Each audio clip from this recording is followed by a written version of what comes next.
Welcome to Your Health. I'm your host, Lisa Hart. More than 54 million adults over the age of 65 live in the United States, according to the U.S. Census Bureau, and this number is growing. By the year 2050, the estimate is 85.7 million people. Well, today I am joined by Gail Cason-Reiser and Michael Demeratz, co-authors of Dying 101, a candid conversation on terminal illness. Now, while the header states Dying 101, it is really about living and how you choose to live out the time you have left. Welcome to the show. Thank you, Lisa. It's nice to be with you again. Yes, thank you very much. It's our pleasure. You're welcome. Well, we have a bit more time to really dive into your book and what you do for others and how you help them in a terminal situation or really just getting to the end of life. But before we dive into that, I really would like everyone to know who you are. So if each of you could please give us a brief introduction of your background. Okay.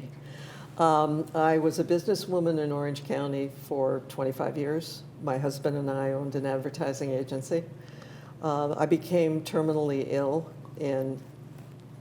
when I was 33 years old. I asked to go into a group of other people, male and female, who were dying.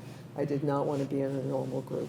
I went to AIDS Services Foundation. They accepted me even though I didn't have their disease.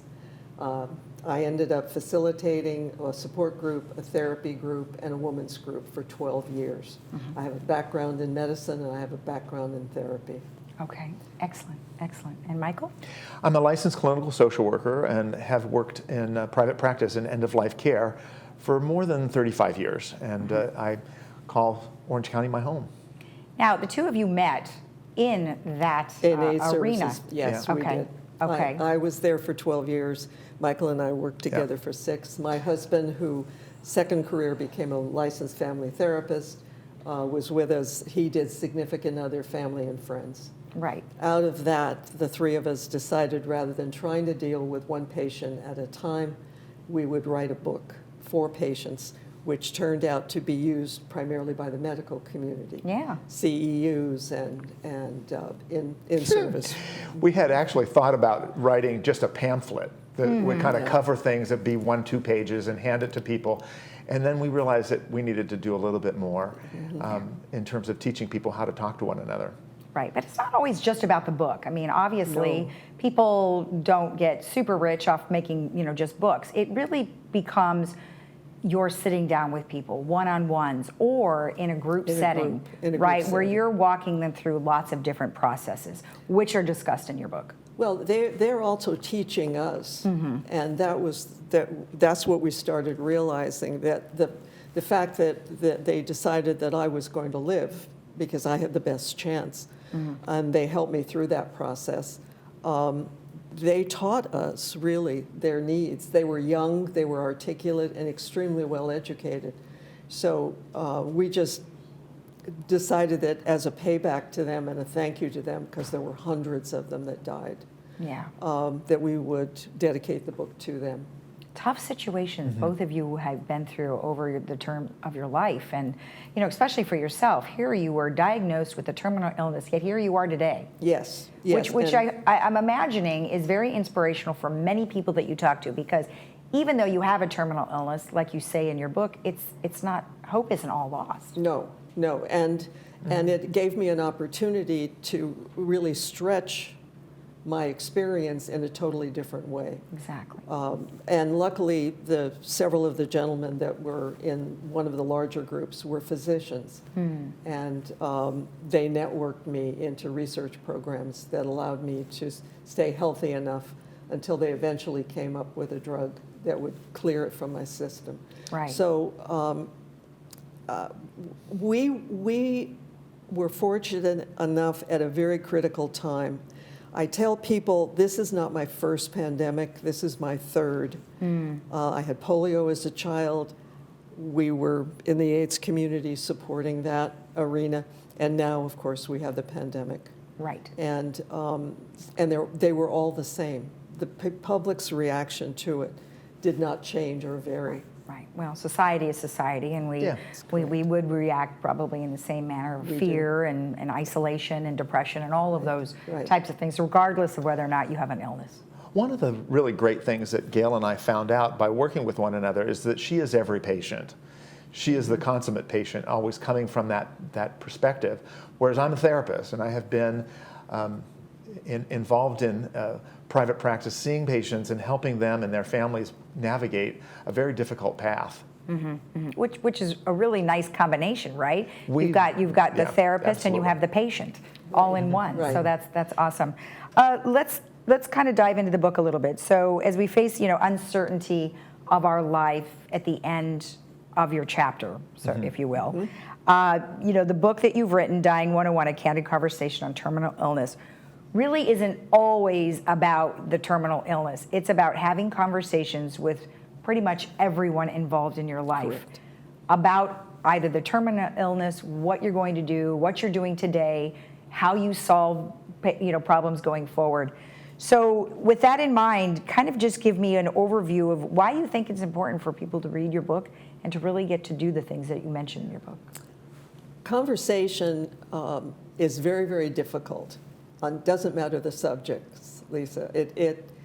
We don't know how. We're not taught how to deal with crisis on an emotional level and be able to express that.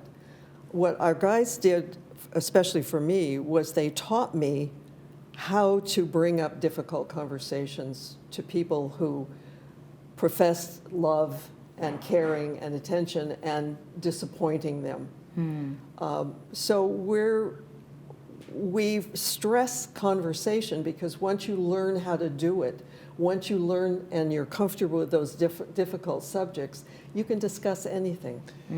The value of reading the book is to practice how it's to listen through the book, to hear how it sounds to have these difficult conversations, and at the same time then begin to have those conversations with people that you trust. Because you have to trust the people that you're sharing this information. It's a very difficult conversation to have, but once you've had it, it's very freeing. Right. Well, I think one of the shocking things that most patients realize is they get a diagnosis and they want to share. And they find themselves in all kinds of situations, some social, some family, some quite intimate, and they don't get the reaction they're expecting. They get resistance. They get all the standard, well, you're not going to die. You're really not that sick. Or they're going to find a solution for you. Right. You're going to be the exception. And you find yourself suddenly shutting down again because you don't want to hear that. You really want to be listened to. And it's difficult for those individuals to give you what you need at that time. That's really the beauty of being involved in a support group, because you're with other people who are thinking the same. Yeah. And they're going through the same thing. Exactly. So tell me, you said that there's examples in your book of how to talk to individuals. Give me some examples of, real quick, just give me an example of what they're going to find in here regarding that situation. Well, it depends on the subject you bring up. You have the first conversation with yourself. So there's several areas of the book that tell you what to expect when you're having that self-conversation. Oh. That's the first thing that becomes the predominant thing in your psyche. Okay, so now you go out and you ask a question, and you don't get what you want, so you try somebody else, and you still don't get what you want. Closing down, you find, doesn't work because all you're doing is ruminating and making yourself more and more crazy. Yeah. So transitioning from that, as Michael was saying, to a support group will help. Or even just a good therapist, going to a therapist and being able to share your fears, your frustration, your anger, your hurt. If you have a good friend, that's also someone you can turn to and ask them to please not come back at you with the platitudes that most people have done to you up to that point. I see. One of the design elements that we put in the book was a chair to basically say, stop what you're doing, put the book down, come back to it later, but begin to process what you're feeling, and so that you can be prepared for that live conversation that you have with the people that are closest to you. Oh, that's really good advice, especially when you start with yourself, because we all need to start with ourselves in a variety of different ways to be able to heal. And that, I think that's one of the hardest steps, is to actually look yourself in the mirror, right, and say, okay, you need to listen, and this is what we need to do. So, so another section that we talk about is choosing an advocate, because you get to a point, I would imagine you get to a point where you won't be able to speak on your behalf. Correct. So why is it so important for them to choose an advocate? Go, Michael. We both want to leap into there, but essentially, you have to have someone who has similar values to you, is respectful of your goals of care, has had a conversation with you, perhaps has gone to a doctor's appointment with you. All of those things are extremely important, because this is someone who's going to walk this path and this journey with you from the time that you get bad news until you leave the planet. The example that I like to point out, and particularly in today's climate, you've developed a cold, it's become worse, a family member takes you to the ER and you cannot get in. The family member cannot get into the ER. You're taken to a room, the doctor comes in after a few moments of examination and says to you, I'm going to have to put you on a vent. Oh. Okay? You have made no preparation whatsoever for that disaster, or you've had a heart attack, or you've had a stroke and lost the ability to speak. At a certain age, we all have to think about that. Right. And you are in a community of almost 19,000 people who are at that age. So the question comes up then, who have you selected? Right. If you've not done this, you're in trouble, because things will begin to happen to you that you may not have wanted or even thought could be possible. Right. So choosing someone who can be available to you, who can be that person that the physician calls and has a conversation with, they may not be physically present, but they can begin to say, you know what, this is not what Mary wanted. She was thinking something else. And so that there can begin to have that conversation about what's the care that we want. Now, can you have just a verbal conversation with somebody to make it a legal situation, or does it have to be written and certified? Or tell me about how that works. It depends on the emergency that you're in. Okay. Some physicians will grant that. They will say, okay, this is a trusted individual who knows you quite well. Okay. Or often it's the next of kin, Or the somebody next of kin, that is identifiable as someone who could make decisions for you. But at the end of the day, the most important thing is actually to complete an advanced healthcare directive. Okay. So that it identifies a person who can make decisions for you and gives some broad feelings about how you wish to proceed. Whether or not you're going to be put on a ventilator, whether or not you're going to have a feeding tube. I mean, there's some very, very specific issues that both in that and the pulse that you can say yes or no to. Okay. So now where do you get that? If you go to the hospital, and this is an issue that comes up all the time, because when you're admitted to the hospital, they'll say, do you have an advance directive? If you don't know what that is, they're going to send a social worker or somebody who will give you a copy, if you wish, for free. Okay. The local hospitals here, all of the social services departments are going to be familiar with this document and willing to give it to you. And Okay. they want you to have it. Well, exactly. And It's that's easier for how them. does that differ from a will or a power of attorney? A will is about things. Ah, Yeah. This is about your body. about your body. Okay. This is got how it. you wish to be treated. Okay, Yes. got it. All right, good to know. Now, one thing that you had said about choosing your advocate is to have the same kind of, values, or that you're in sync. What are some key things regarding that? How do you feel about resuscitation? Do you wish to be resuscitated? Because what happens when you need resuscitation is two things. Your heart stopped beating and you're not breathing. You're dead. We have to do something very specific to attempt to bring you back to life. And so if you don't have that, you haven't had that conversation about, do I wish to be resuscitated, you're going to get resuscitated. If you show up without a document in the emergency room, so they're going to resuscitate you no matter what. Exactly. Right. The medical community will, without instruction, will automatically take over. Wow. Yeah. They have to. They legally until are somebody bound to. shows up and says, don't do Yes. that. Right. Right. Well, how awful if the individual that brought them to the hospital, all of a sudden the patient dies, and you're looking at this person going, well, what should we do? And they must have a heart attack of themselves. You have to be very careful in your selection of that person. They don't have to agree with you. They can be at opposite ends of your feelings about the issue. They just have to be willing to do what you have asked them to do. Carry it out. Yeah, Carry it out. absolutely. Okay. All right. And I'm going to mention something else, Lisa. You, just out of love and respect, do not leave that individual damaged. Yeah. Make sure that you hear them as well as they hear you, and that the decision that they're about to make for you or have already made for you hasn't left them ruminating and grieving about their decision on your behalf. Okay. And there's very specific things you can do to help that process along. Right. Open and good communication is critical to that. And you also have to realize that that individual is going to get pushback from your family, unless even if it's a family member. Right. It's so important. You're chuckling over there because you've heard it a million times. Yeah. There's always somebody in the family who thinks they should have been the one that you chose. And there's reasons why they didn't choose you. Because they don't feel that you're going to follow through, or they're going to do something in opposition to you. But it's so important that when you've completed a document like this, that you give a copy to your physician, you give your copy to your family members, and especially you give a copy to the person who you think is going to be the one that's going to have the most difficulty, that you didn't choose them. Ah, that's a good one. All right. And there will be an argument. There will be disappointment. There will be challenging.